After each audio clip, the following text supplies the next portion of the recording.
All right. Hello, everyone. Zoom is still letting in people. We'll wait up to 45 seconds more before we start. So thank you all for joining the Hostaway PriceLabs webinar series. Like I said, we will begin shortly. All right. Now it's one minute past. People are still joining in. So hello, everyone. My name is Marcus from Hostaway. Welcome to our monthly webinar series. We wanted this month to do something special and discuss the latest trends and discuss in general, how is the short-term rental market really doing right now? There's a lot of excitement in there, a lot of changes going on all the time. And at the same time, we all have a business to run. And what we really like is to know, well, how are things going? And we try to think who would be the best person to help us find out what's going on. And we brought in Richie from PriceLabs here. PriceLabs is specialized in knowing exactly what's going on. That's basically their only business, is to know everything about pricing trends. But welcome to the call, Richie. I guess you have prepared some slides for us here. Indeed. Thank you so much, Marcus, for having me, and thank you so much for the kind words. Hi, everyone who's listening to this call. My name's Richie. I'm one of the co-founders at PriceLabs, and like Marcus said, PriceLabs is a dynamic pricing provider. We help you adjust your rates based on what's happening in the market. We do have a presentation here that I want to go through. Asad, sorry, I should have asked for this earlier, but can you allow me to share screen? Yep, I can mention to our participants that please, we encourage you to use the Q&A section here for any questions you have. And my colleague Josh, who was supposed to join, he will join half an hour late. He had another commitment that he had to be on. But we will be able to answer hopefully many questions. I do have to set your expectations. In the last couple of webinars, we've been able to answer between 30 and 40% of the questions before we ran out of time. But please use the Q&A sections for any questions. And this webinar will also be recorded, and it will be available on the Hostaway YouTube channel. And I've not kept the presentation hopefully too busy, so maybe we'll be able to get to a lot of questions. Marcus, you already see Marcus on the slide here, and he's already speaking. And Josh is talking about will be joining us in some time. Marcus, do you want to just quickly talk about Hostaway as well, if there are folks who have joined who are not from Hostaway? Absolutely. So for those of you who don't know us, welcome to our webinar. We have grown tremendously in the last few years and have become the leading all-in-one short-term rental software for property managers. We've got, I think last I checked, we have about 120 staff, mostly based in Europe and North America. I myself am in Toronto, but we have strong teams in the US and quite a few people in Spain as well. Also, anyone listening in from Australia, I know it's pretty late, but nice to see you all. We have quite a large market share in Australia. And well, if you're not using Hostaway and wondering how are we different from all the other softwares out there, well, we're actually the only one in the entire world who is a Preferred Plus partner with Airbnb, an elite connectivity partner with Vrbo, a premier partner with Booking.com, and have direct integrations with Marriott Homes and Villas, Expedia, and Google Travel coming in very, very shortly. So that's what makes us different. Very, very cool. And we'll, as we go through the webinar, we'll talk a little bit about why that distribution strategy matters and why Hostaway plays a fantastic role in that whole stack. There are probably going to be likely specific questions around hyper-local markets or like very specific markets, which we may not be able to address today, but my intention is, one, to give you some tools so that you can figure this out yourself, right? Like how can you figure this out yourself? And number two, if we go through either during the question round or later after the webinar, we may be able to come back to you with some specific data on your markets itself. All right, high level, we're specifically going to talk about US in general, right? So keep that in context as we talk today. Current market, I would say, and most of you probably anticipate this or are feeling this, the market is generally very uncertain, whether that's economic uncertainty plus lots of supply plus a bunch of other things happening, right? And the basic advice, if you were to leave anything from this webinar, it's markets are uncertain. You have to stay nimble and be on top of things as you go through and plan for your upcoming summer.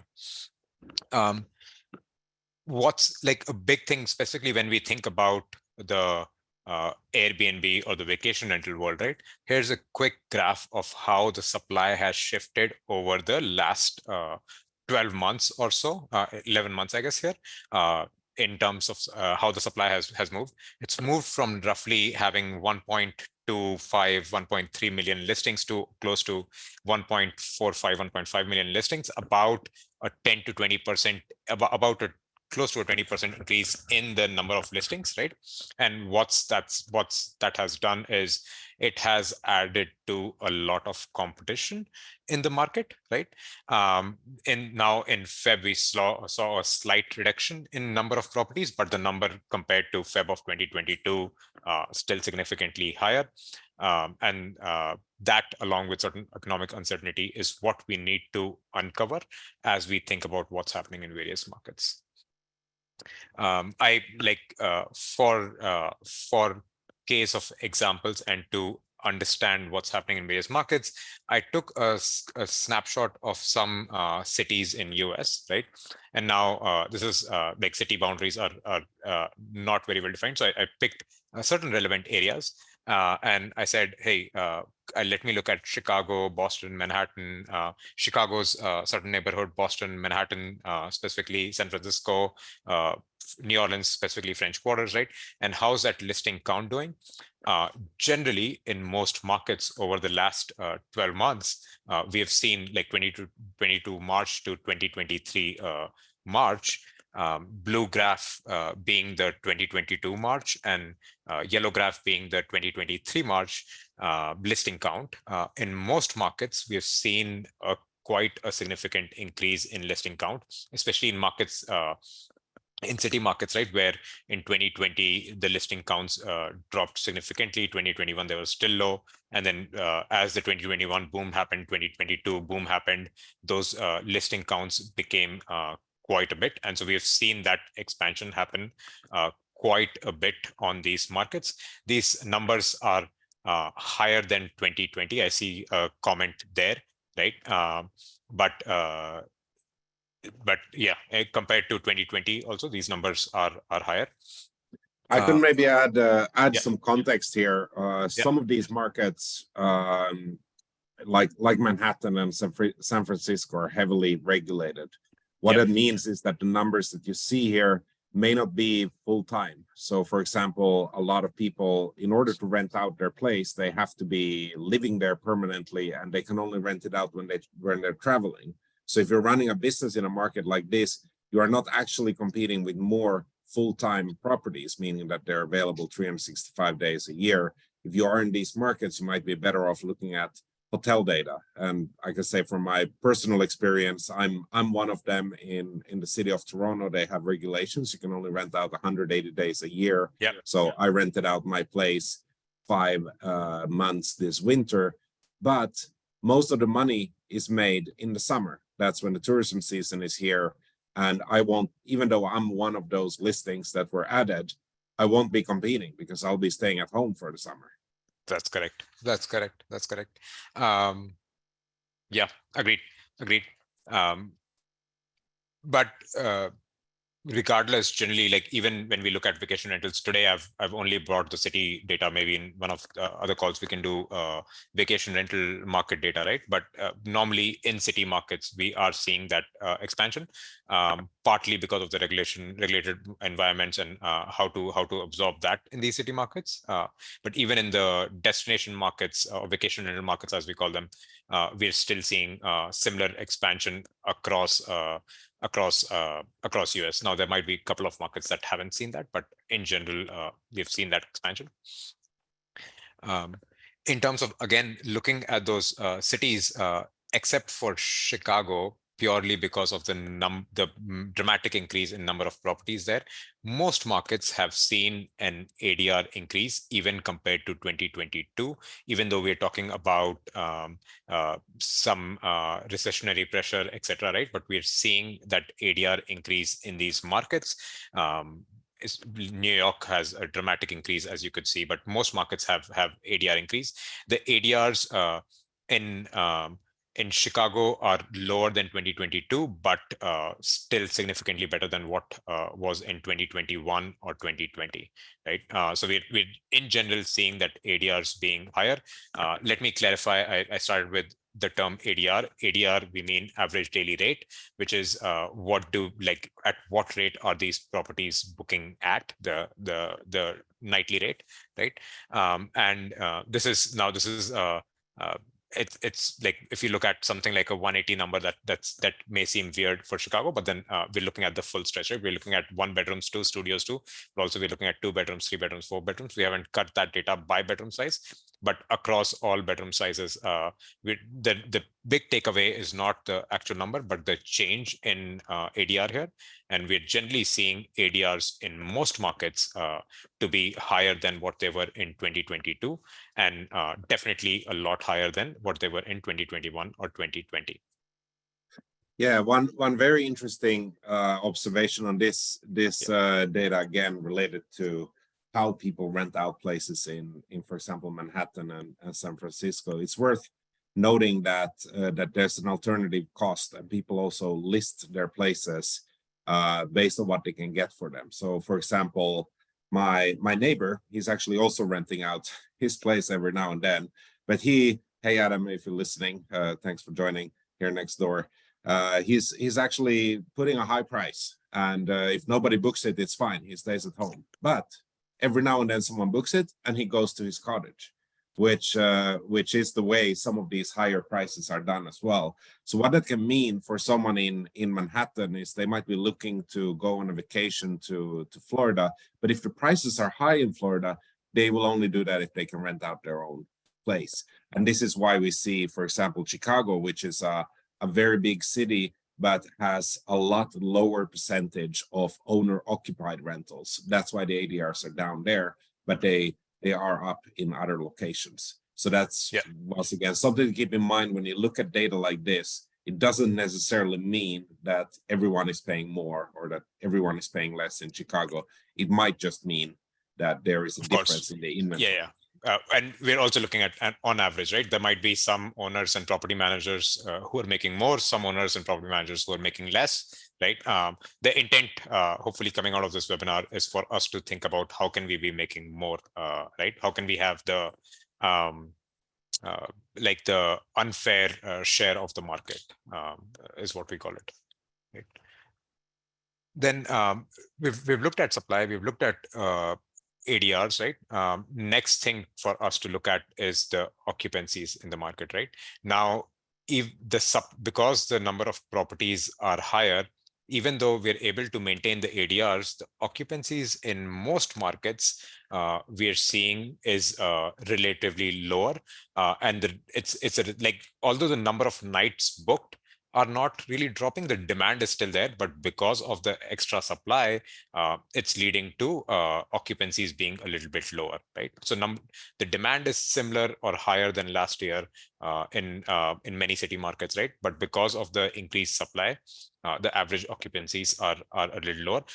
Having said that, they are still higher than 2020 in most markets, right?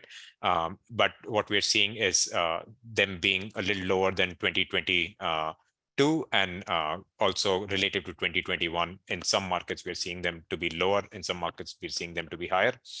This is again a broader comparison of 2022. So, for example, if you're renting your property in San Francisco and you were like, oh, I expect March to be 60% occupied, and so based on that, I expect certain occupancies from my property, right?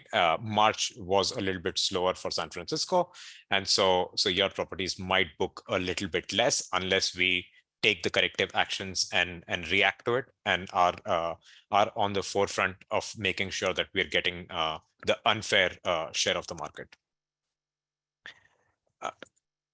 I also brought data from one of the partners, right? Because I've shown you certain city data, but I wanted to bring like just an overview of what's happening across various, like across all of US, across years, right? And this is 6 months trending occupancy graph, right? So October 2022 to March of 2023 is that solid blue line. Orange line is October of 2021 to March of 2022. So you're trying to compare like to like periods, right? And what you'd see here is not something that you'd expect. 2019, we were running relatively lower occupancies, plus as COVID happened, that Feb and March, the very lowest line, right? The Feb and March dropped badly because of COVID happening, right?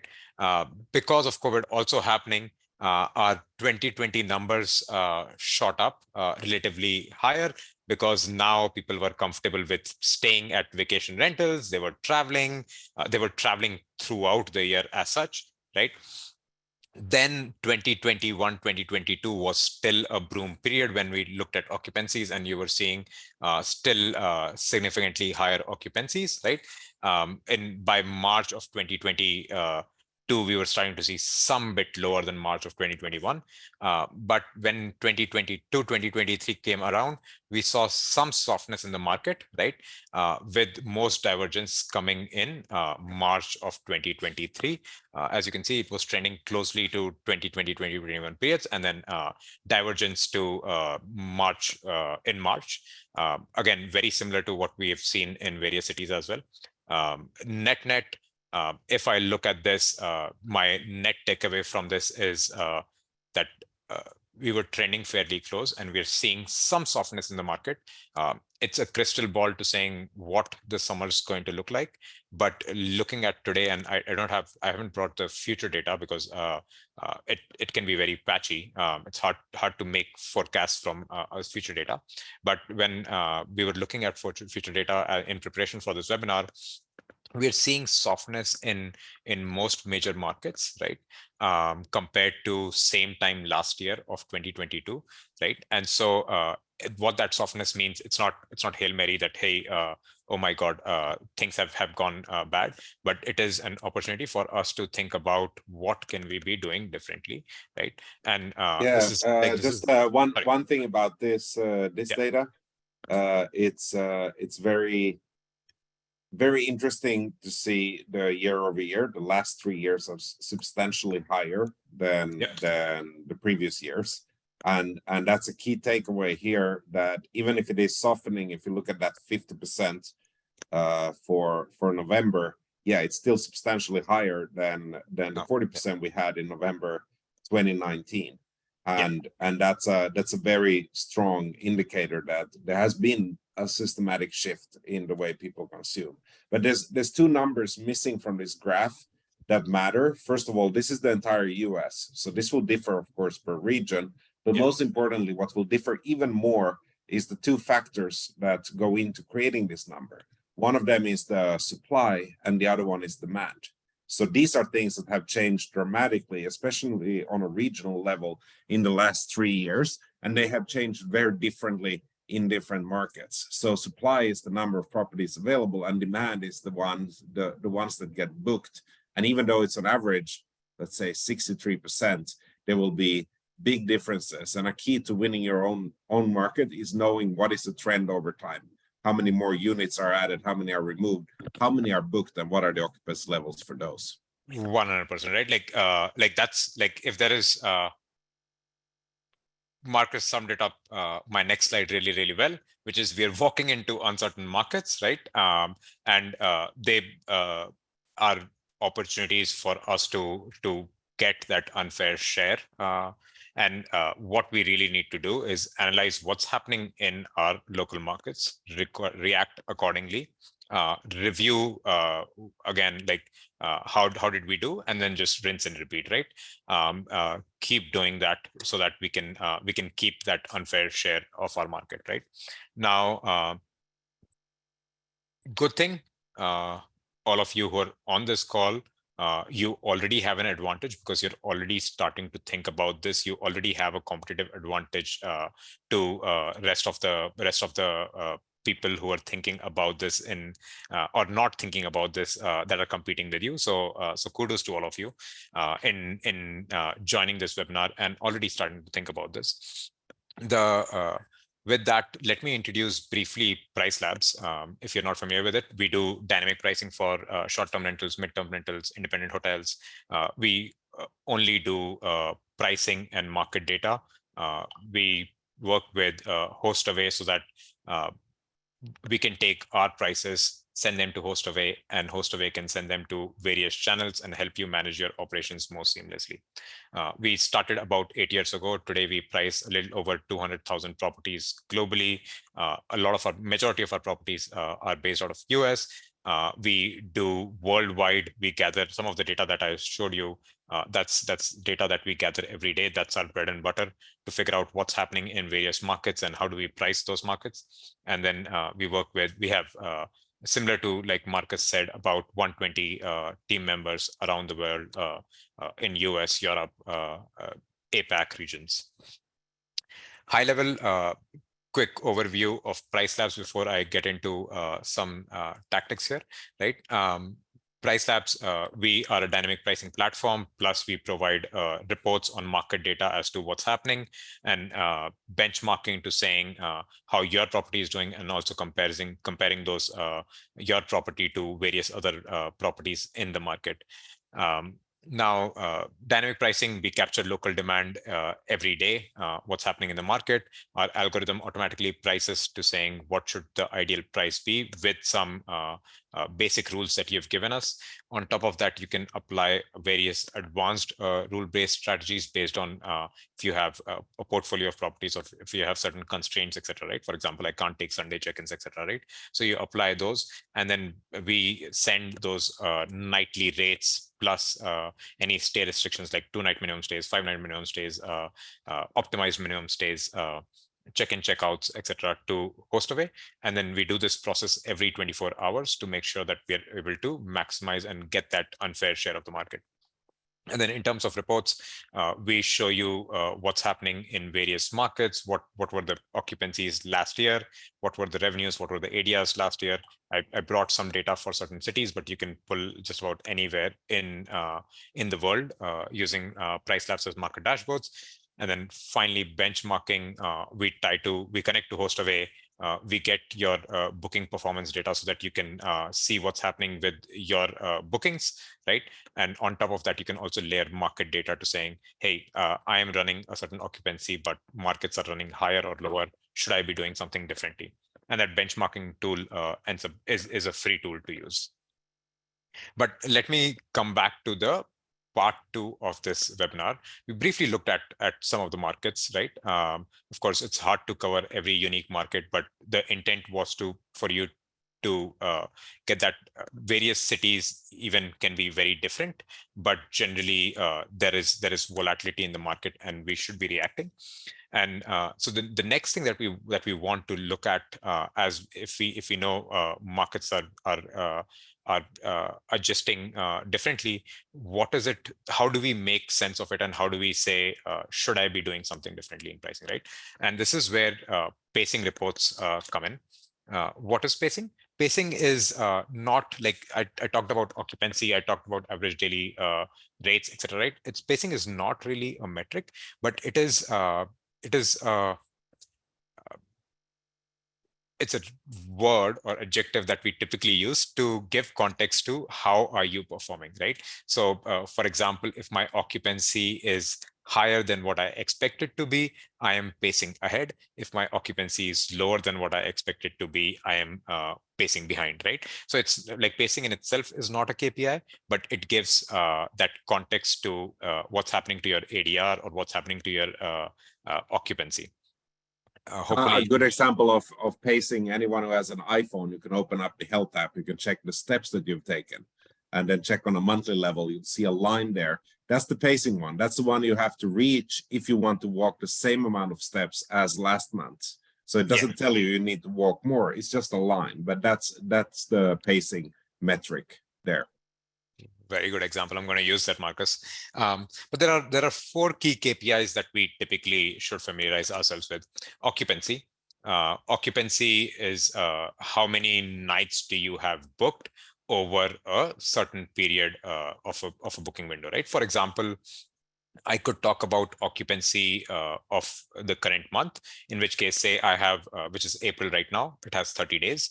If I am booked for 10 days, I'd say 10 divided by 30, which is 33% occupancy, right? Now, if I was booked 20 days, it'll be 20 divided by 30. That's my occupancy percentage.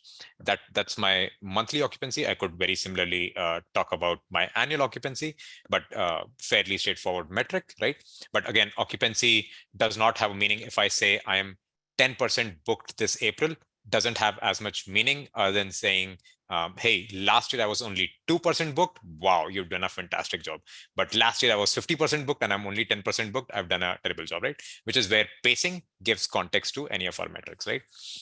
I got one question on occupancy. I know I'm jumping a bit ahead and nobody asked it in the Q&A, but I just have to ask for the context. Let's say you have an April where there's 31 days in the month, but you're only renting out the place 10 days. Let's say the place under maintenance 20 days. And of course, this averages out over many properties. But how does that take into account into occupancy? I can guess for full-time properties, probably their availability is never going to be 100% because some are always going to be blocked. So maybe their availability is 95%. Is occupancy calculated on the full percent or the available nights? See, it depends on what you are trying to like. What answer are you trying to come with when you're trying to say? Are you looking at occupancy of all nights, or are you only looking at occupancy for nights that are actually available to be sold, right? But generally, you'd see 2 terms being mentioned: occupancy, which is regardless of blocks, etc., right? And second, you'd see paid occupancy as a term, which is like, hey, for these dates, I actually got money, right? The reason why you may want to look at even blocks and bookings itself is, say you have 10 properties in your market generally available, and 2 of them get bookings. Great. Now 8 are left to book, right? And so you're competing against those 8. But say you have 10 properties in your market, 5 of them are under maintenance, right? So now you're only left with 5 properties. 2 of them are booked. Now you're only competing within 3 properties, right? And which is why you don't want to look at 2 out of 10. You want to look at, okay, 5 went away for maintenance, 2 went away for booking. Now 7 have gone out. I'm competing against 3, right? So that's why you may want to look at overall occupancy, right? But when you're trying to understand the profitability of your own business, you would want to look at paid occupancy, because you're trying to understand, hey, I'll remove all of my owner blocks, remove all of that, remove my own stays, etc. Only give me occupancy of how many days did I actually rent out this place truly, right? So depending on what question you're trying to answer, you'd look at that metric, right? But again, independently, still that occupancy will not tell you much. Pacing is what gives you the context of saying, are we doing better? Are we doing worse, right? ADR, very similarly, it's the average daily rate, the rate that you've booked at, not the rate that you've put out or anything, but the rate that you actually book at. RevPAR is a metric which is very commonly used so that we can get a sense of, you could run a very high occupancy at a very low nightly rate and get a lot of bookings, or you can run a very low occupancy at a very high rate and get very low bookings, but at a very high cost. How do you make sense of that? You make sense of that via RevPAR. RevPAR is a multiplication of ADR times occupancy, right? And then finally, revenue is what trumps all. Revenue is the real number which you're really trying to track. Again, monthly revenues, etc. Right? These are generally the KPIs that we typically talk about. I'm going to specifically talk about occupancy as an example, right? Say today we are in April and we're thinking about July 2023, and we're thinking about, hey, what does occupancy in July 2023 would look like? Is my market softening? Is my market doing good, better, worse? How should I be reacting relative to last year, right? So let's say you went into PriceLabs, you created a product called, you looked at a product called Market Dashboards. You figured out the data for your market and what you see for your market, or maybe you have this data based on whatever other softwares you're using or any other way. You figured out, hey, in my market for the month of July, this market was running on average at 60% occupancy, actually generally higher than that 60%, right? Around July 4th, maybe it shot up to 70% occupancy and then dipped a little bit, but generally you see it running higher than 60% occupancy in 2022 month of July, right? That is what I want to, that's what I am expecting to see, right? Now, as I'm thinking about my 2023 July, this is what I am thinking about, but I'm sitting in April today. I'm moving this a little bit. I've moved forward to 2023. Now my red line is my 2023 July month occupancy. And remember the graph that we had just seen in red? That's now become this dotted line at the top because that was my last year's final occupancy that I've achieved. Now, if I'm sitting here in April and I'm looking at this and I'm saying, oh, the market's only running 20-25% occupancy versus last year it was 60s and higher 60s. Should I be sweating and should I be worried? The answer is what really matters here is how are we doing relative to same time last year. So we're going to introduce one other graph, right? I think this is data from Gatlinburg, if I'm not wrong, right? But we're going to introduce one additional graph, which is this new dotted line that has come up. And it is occupancy last year today. What that means is for that month of July, if I looked at for the month of July in 2022, if I looked at on April 18th, 20 or April 17th, April 18th, 2022, how occupied was the market, right? So what I'm seeing here is the market was occupied like this dotted line. In my current year, I am occupied like this red line. And last year final, this is what was achieved. Based on this, my answer would be, should I get worried about this market? I would not really get worried too much about this market because you're pacing ahead of what happened last year at the same time. Marcus, is this concept understood, or this is where this is absolutely beautiful. This is amazing. And is this available for all PriceLab customers? This is available for all PriceLabs customers. Yeah, this is available for all PriceLabs customers. But this is what you're trying to understand when you're trying to say, hey, am I doing better, or not just me, is the market doing better or worse, right? I can show you all of these graphs around US market and Houston market and New Orleans market and whatever market, right? What matters is hyper locally in your region where your property is located. What is happening? Are you trending ahead? Are you trending behind? Should you be, if you're trending ahead, should we be reducing rates? Should we be increasing rates, right? Now, all of this data is available in PriceLabs. PriceLabs automatically does take some decisions, but you may want to add on top of those decisions as well, right? But I'll quickly, in 2 minutes, also show you where you can find some of this data in PriceLabs. Sounds great. Just if we have any Hostaway customers out there, I hope you go and check this out. It's very emotional running a business. There's always ups and downs, and sometimes you don't even know if things are going well or not. And having access to this type of data is what can make you really know whether you can sleep well tonight or whether you should be making changes to your business or your marketing. So this is an amazing tool. Very cool. Thank you, Marcus. Basically, in a nutshell, if I was to pitch PriceLabs in an uncertain environment like this, it helps you understand your performance and your market's performance. And then it automatically reacts to it, but also gives you those tools to be able to react to it fairly quickly. Not adjusting to market demand is essentially lost revenue, and that is our core value proposition. I'm going to take another 5 minutes to talk a little bit about and show you how you can find some of these in PriceLabs and quickly hop into the product.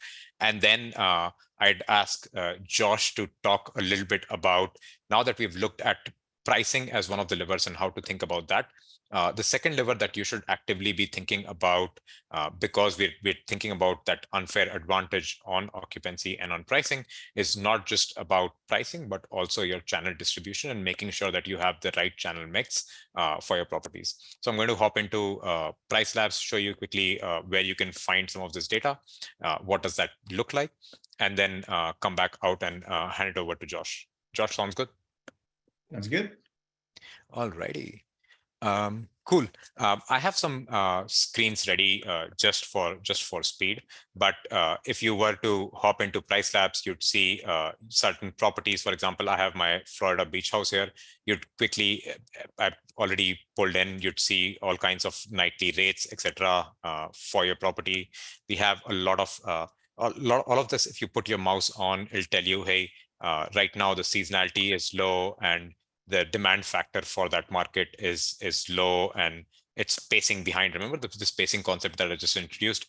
So if you see from the top, there's a base price that we start with, which is $390. This is a Florida Miami listing. Seasonality is low in July. Summer demand is also low. We are not seeing a lot of demand. On top of that, compared to last year, it is pacing behind. It is slower occupancy. So we want to add a further factor for that. But having said that, July is still far out. We're going to add a little bit of a premium, and that comes up, that gives us our pricing recommendations, right? But at the same time, if I look at my July 4th weekend, historically, we have seen a lot more demand for that day. And so we are keeping premiums high for that day still. In anticipation of something coming in. If that doesn't come in, then over time, as the dates come closer, we'll drop those rates, right?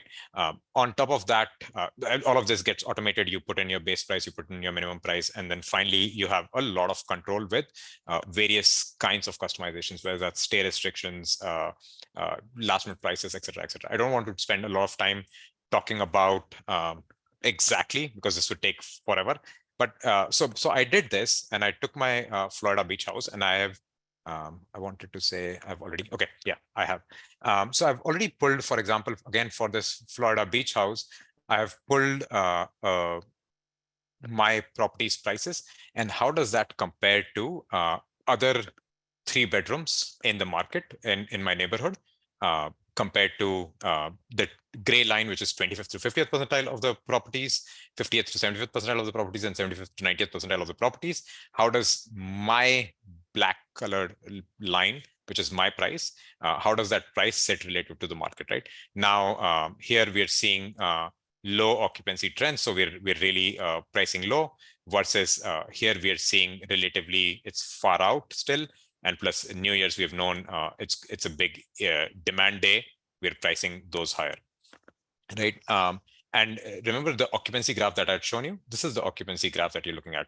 Right now, this is how occupied this market is. What do I mean by the market? We're tracking about 143 3-bedroom properties. If you click this show map here, you'll essentially see all the, you'll see, hey, this is the black dot where our property is located. Hostaway census, that latitude, longitude, we see that, and then we track all of these other properties. If you click on any of these, it'll take you to their Airbnb listing itself, right? So you can see who you're tracking against. Now, I'm going to go a little bit up again. So remember, we looked at this occupancy graph here. On top of that, I'm going to add last year's data. Now, last year's data introduces two lines, and I'm going to hide one of these right now. So I have red line, which is how occupied the market is today. I'm going to pick a date, let's say July 3rd. July 3rd, today the market is 22% occupied. And last year, final occupancy for this hyperlocal neighborhood that we looked at in the map, right, was about 62.8%. But that's not enough, right? We want to understand what was the pacing. So we'd look at last year's same time. July 3rd was generally a little bit lower. It was at 18.6% occupancy in that same time frame, and so that means we're roughly the same, right? But if I look at, for example, in May here, May 13th is a whole different story. Right now, that market is only 28% occupied versus same time last year, that market was already 57% occupied, which means this year, and with 57% occupancy for May, sitting on April 18th, right? For that May 13th date, we were already 57% occupied, and eventual occupancy was 76%. This year, I'm only 28% occupied. If I was to extrapolate that, that means the market will get to about 50-60% occupancy. I need to react to that and not expect that the market will achieve 70% occupancy. That's how high I need to be in terms of prices. Maybe I need to drop my prices a little bit down, right?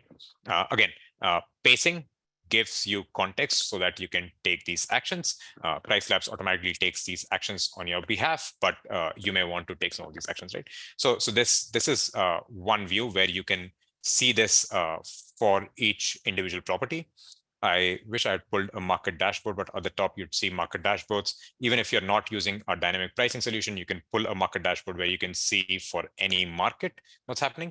And then finally, if you're using Hostaway and if you connect PriceLabs on Hostaway, you can access portfolio analytics, which is free to use. And in which case, let me see, I have a portfolio analytics here. In which case you can see pacing for your own properties. We take that data from Hostaway and we pull that together and we remash it for you to be able to say, hey, last year, same time for your own portfolio, say you have 10 properties, you have 50 properties, you have 100 properties, how is that doing, right? Last year on May 15th, for May 15th, how occupied were you versus how occupied are you now? So that's what you're able to answer with these pacing reports. So 3 different ways. You can, if you're using our dynamic pricing, we have a 30-day free trial. You can see at a hyperlocal listing level. If you connect PriceLabs to Hostaway, it's a free to use tool. You can see your own property's performance last year versus this year and see that.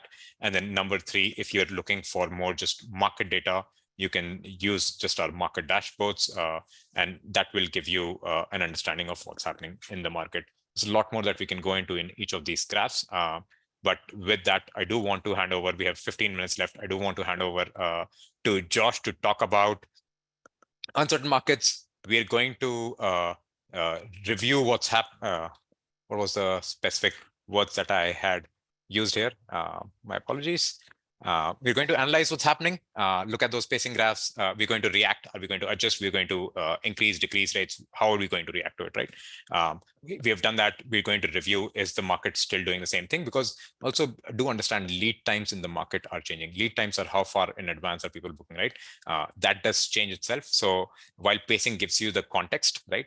Of at the same time last year, what markets were looking like, but if the lead times fundamentally changing, then you need to be aware of that, and which is why you want to review, and then you want to repeat this process, right? Having a software like PriceLabs can automate a bunch of this process for you, but this is a big part of the business. So that helps you with pricing, right? But in order for us to also get occupancy, we need to distribute. And Marcus, over to you. Sorry, Josh, over to you. Yeah, thanks, Richie. Yeah, we're talking about the trends in the short-term rental industry. Okay. So we talk about this and we see this, and I think everybody here on this call, for the most part, is seeing the same thing across wherever you're at. Is the competition is pretty fierce, right? There's a lot of competition, and I'll just kind of based on where I'm at. I'm in San Antonio, Texas. In 2021, we had 470 short-term rentals that were licensed in the state, in the city of San Antonio. In 2022, we issued 2,800. Now that's just the people that are paying taxes and regulations. That's just that. There's more than double that aren't doing that. So you can see the competition. I'm sure everybody on this call is seeing that as well.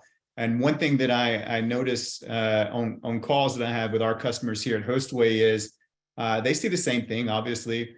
But what we have to keep reminding ourselves is we have software that puts us above that gives us the competitive advantage, right? So you guys, you either chosen PriceLabs or chosen Hostaway so that you can beat out the competition, right? These type of insights, and you also can automate. You can increase your margins by using Hostaway and distribute that out. So what we're looking at now, this data, just looking at the entire Airbnb, right? It's looking at the entire short-term rental market.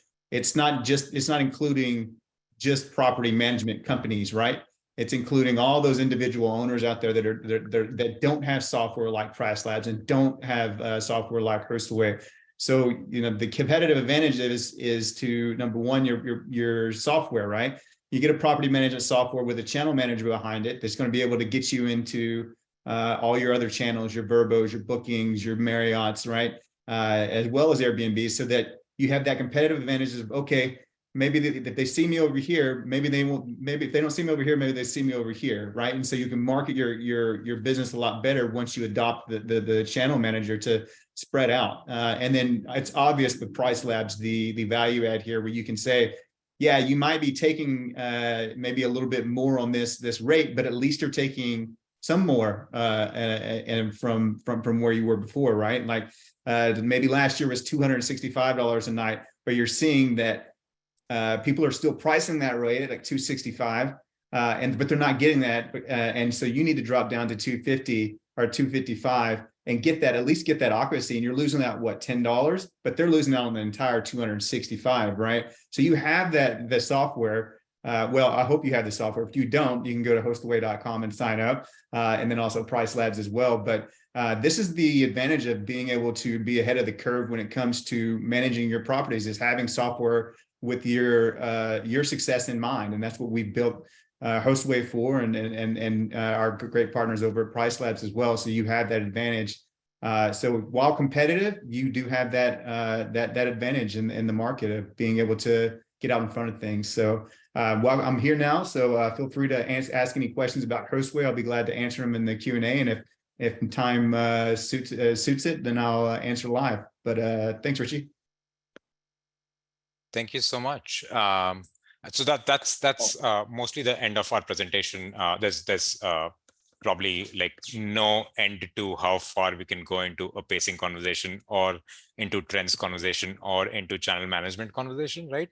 But hopefully you've enjoyed listening to this. We can possibly take some questions. I can.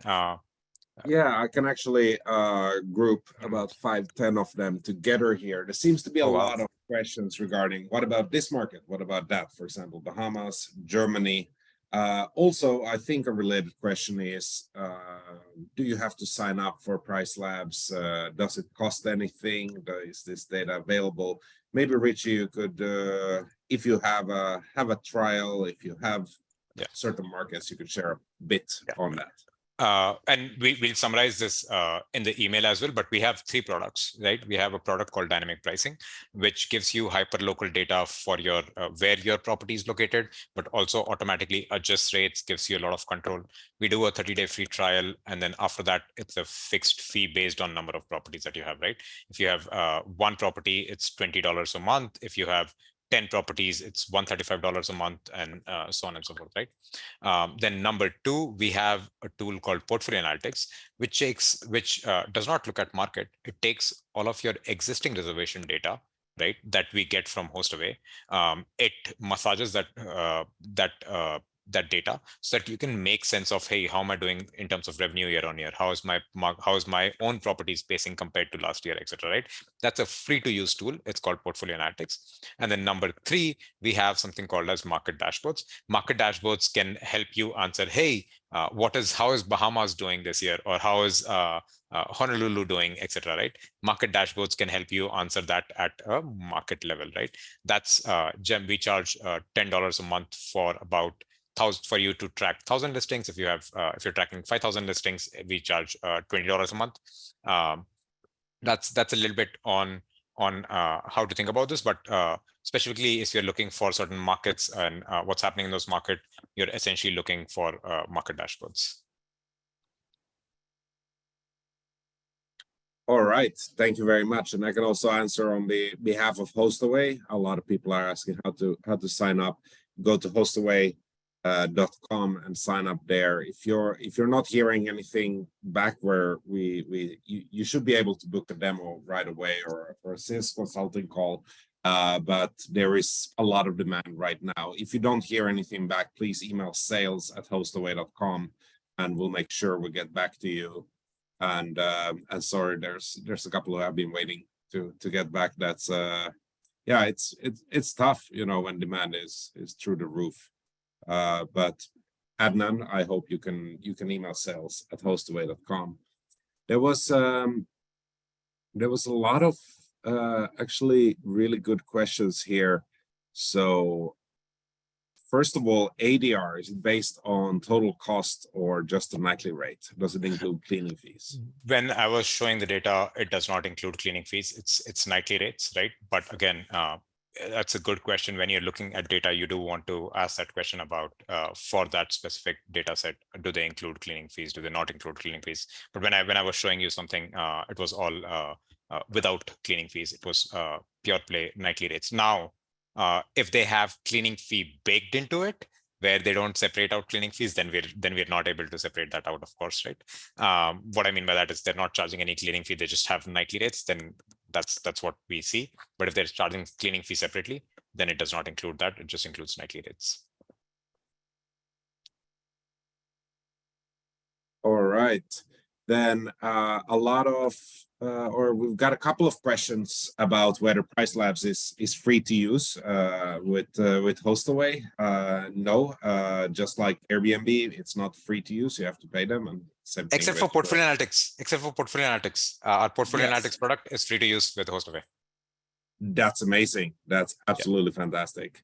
So that part you can use, and maybe you'll start using other functionality as well. But we have a fairly well covered marketplace with a lot of different services on Hostaway. You can, even if you're not a Hostaway customer, you can go into hostaway.com, click on the marketplace tab to find lots of exciting technology in the space. Yeah. All right, then let me start picking one question from Marco here regarding PriceLabs. I think this is interesting. Yes, does the data that you pull in map from other clients from PriceLabs or other clients from Hostaway, or is it based on Airbnb? And what about the other OTAs and direct bookings? I think that's a fairly good question. It's not our clients.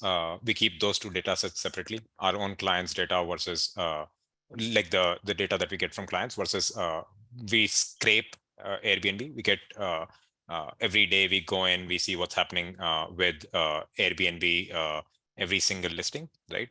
So we scrape Airbnb, we get data from VRBO, and then we get data from booking.com. Just like how I showed you the price comparison for Airbnbs, you can also, for example, in your market, see this is my property. How are the nearest hotels pricing relative to my property? So you can also see that from Booking. That we get that data from Booking.com.